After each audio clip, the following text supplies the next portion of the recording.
দক্ষিণ কোরিয়া ও চেক প্রজাতন্ত্র বিশ্বকাপে এই ম্যাচের আগে আর একবারই দুই দল একে অপরকে মোকাবেলা করেছিল।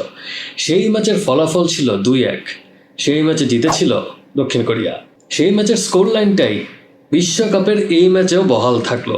শেষ পর্যন্ত বিশ্বকাপের এ গ্রুপের ম্যাচে দক্ষিণ কোরিয়া 2-1 গোলের ব্যবধানে হারিয়ে দিয়েছে চেক প্রজাতন্ত্রকে। 2010 বিশ্বকাপের পর এই প্রথমবারের মতো জয় দিয়ে বিশ্বকাপ মিশন শুরু করতে পারল দক্ষিণ কোরিয়া। ম্যাচের শুরু থেকে চেক প্রজাতন্ত্রের রক্ষণভাগে একের পর এক আক্রমণ চালিয়ে গিয়েছে দক্ষিণ কোরিয়া।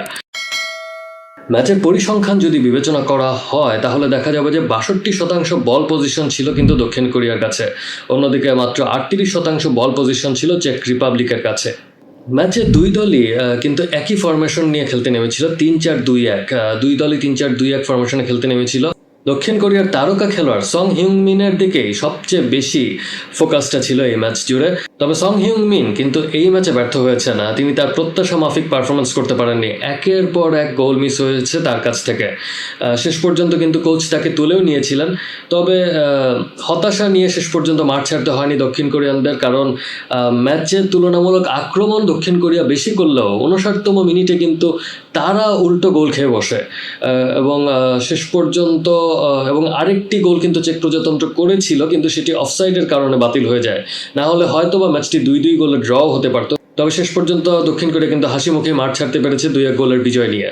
ম্যাচের প্রথমার্ধে একের পর এক আক্রমণ করে গিয়েছে দক্ষিণ কোরিয়া। 13তম মিনিটে দক্ষিণ কোরিয়ার 19 নম্বর জার্সিধারী প্লেয়ার কাং ইন লি দূরপাল্লার একটি শট নেন ডি বক্সের বাইরে থেকে। সেই শটটি কিন্তু ফিস্ট করে দেন চেক প্রজাতন্ত্রের গোলকিপার।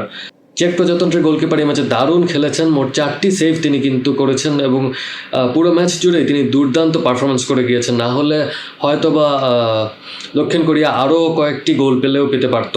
37তম মিনিটে সন হিউংমিনের শট বার উঁচিয়ে চলে যায় ডি বক্সের বাইরে থেকে, তিনি একটি জোরালো শট নিয়েছিলেন।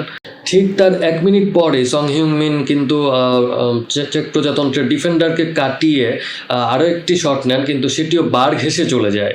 এক্সট্রা টাইমে 1-1 খেলে সন এবং তাদের আরও একজন মিডফিল্ডার কিন্তু ডি বক্সের ভিতরে সং হিউংমিন ঢুকে পড়েছিলেন এবং শেষ টাচটি তিনি করতে পারেননি। শেষ টাচটি করার আগে তিনি নিজের ব্যালেন্স হারিয়ে ফেলেন, তাই যেই শটটি নিয়েছিলেন সেটি জোরালো হয়নি। না হলে সেই জায়গাতেও হয়তো বা দক্ষিণ কোরিয়া গোল পেতে পারত।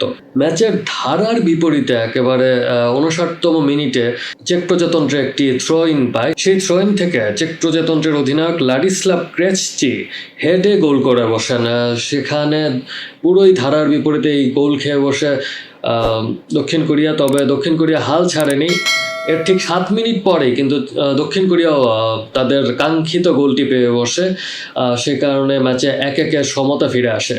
হুয়াং ইন 66তম মিনিটে বক্সের মধ্যে ঢুকে পড়েন, দারুণ একটি ডজে ডিফেন্ডারকে কাটিয়ে ফেলেন। তারপর একটি চিপ করেন, সেটি গোলকিপারের মাথার উপর দিয়ে বল আস্তে আস্তে করে জালে চলে যায়। সেখানে ম্যাচে ফিরে আসে দক্ষিণ কোরিয়া। তবে শেষ পর্যন্ত 80তম মিনিটে হিওয়ান গিউয়ের গোলে 2-1 গোলে চেক প্রজাতন্ত্রকে হারিয়ে ফেলে দক্ষিণ কোরিয়া।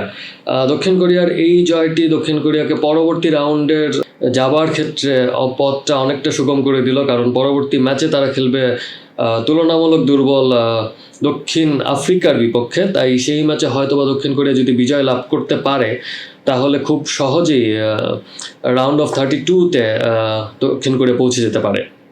ম্যাচটি আপনাদের কেমন লাগলো তা আপনারা কমেন্টসের মাধ্যমে জানাতে পারেন। সাথে থাকার জন্য ধন্যবাদ সবাইকে।